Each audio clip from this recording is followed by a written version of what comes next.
بلا شبہ فضل و احسان اور سخاوت و کرم بہت عظیم عبادت اور اعلیٰ خصلت ہے۔ اسی لیے نبی اکرم صلی اللہ علیہ وسلم لوگوں میں سب سے زیادہ سخی اور سب سے زیادہ احسان و کرم والے تھے۔ نبی رحمت للعالمین صلی اللہ علیہ وسلم نیکی کے راہوں میں خوب خرچ کرتے اور فقر و فاقے کا قطعاً اندیشہ نہیں رکھتے تھے۔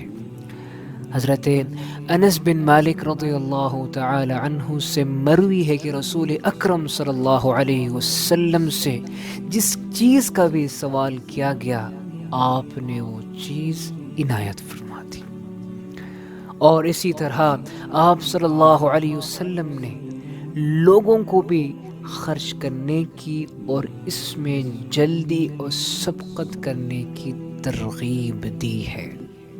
چنانچہ ایک شخص نے دریافت کیا کہ سب سے افضل صدقہ کون سا ہے، تو رحمت عالم صلی اللہ علیہ وسلم نے ارشاد فرمایا، ان تصدق وانت صحیح حریص تأمل الغنى وتخشى الفقر۔